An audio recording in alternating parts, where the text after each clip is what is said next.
Captain Sarah from Adelaide Congress Hall, catching you up on what we learnt this past Sunday, where we've been exploring how a relationship with Jesus transforms what we do and how we live. And I talked about worship, and I talked to you about what I learned from this little puppy that we're looking after at the moment called Denzel. So hi Denzel, over here.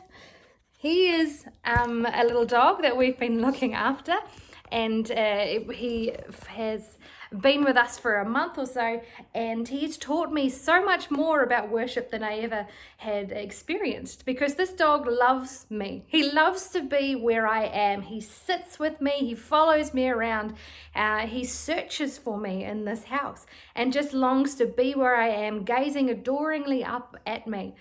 And when we're thinking about worship and sitting in the very presence of God, am I as devoted to Him as this little dog is to me? Do I long to be in His presence, just sitting at His feet, gazing at who He is, just being with Him? Maybe, maybe not.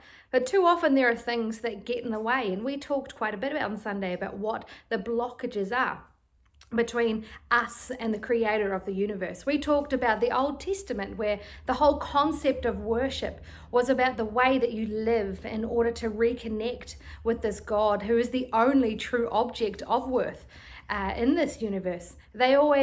The New Testament people lived in rituals and practice, and the way they lived was about honoring who He was and how great He was. It was about recognizing that they were so unworthy to actually be in His presence, and then being obedient to try to get back into His favor and build expectation that a solution for the gap between them and God was coming. So when we get to the New Testament and we get introduced to Jesus, He comes as the solution, as this bridge between us, flawed, unworthy of being in His presence, and the greatness of who God is. And so the word in Greek for worship actually means to kiss the hand of the master. And Denzel this week has taught me that that's when I have my hand out, he licks it. And the idea of worship in Greek is about the dog licking the hand. It's about gazing adoringly. It's about reverence to who He is. It's about submission. And it's about a physical change from what you may have been comfortable with, recognizing you're in the presence of the master. So when we worship at church, and when I have been learning about worship this week, do I approach God the same? Am I a servant to His master? Or I'm considering myself equal? Am I submitting to His authority and power in my life? Am I willing to be in a physically different frame of mind or situation, or do things a little uncomfortable in order to just be with Him? Maybe, but maybe not, because often, as we said, too many things get in the way. Maybe our attitude, our mood, maybe we've been hurt or let down, and we just cross our arms off and say, Lord, bless me if you can, which, as we know, never works, because you cannot manipulate the creator of the universe. Because when we have our arms folded and say, God, try your best, we're telling Him He needs to earn our love. He's already done so much more than we could ever thank Him for. Maybe what's getting in the way between us being in His presence is our shame or our fear of who we are and what we've done. We just need to be reminded that He loves us. He loved us while we were sinners and died for us in that state. Maybe we are not connecting with Him as we could through our busyness or our priorities being out of whack. A lot of us are tired, and even when we come to church, we have a dedicated space of time to focus on Him, but our brain is planning our day and our week ahead.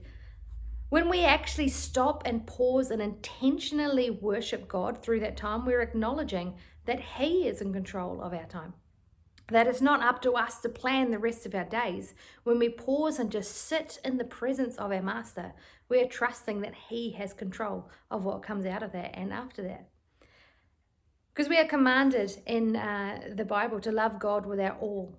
And all, as we keep saying at City Salvos, all means all.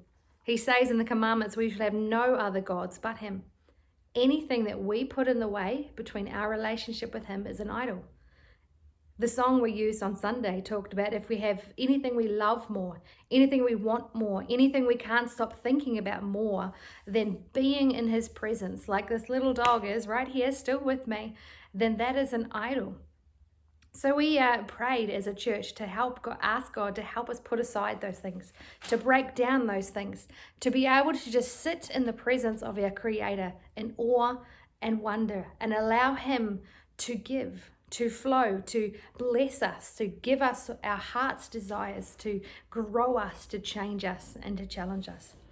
So I don't know what you've learned about worship through this, but I have learned a lot, and this little dog has taught me much. May you this week, in moments either on Sunday morning as we gather again, or through any of the ways you connect with Lord, through nature or music or prayer or conversation or small groups, may you put dedicated time aside to just sit and be in his presence and allow him to bless you.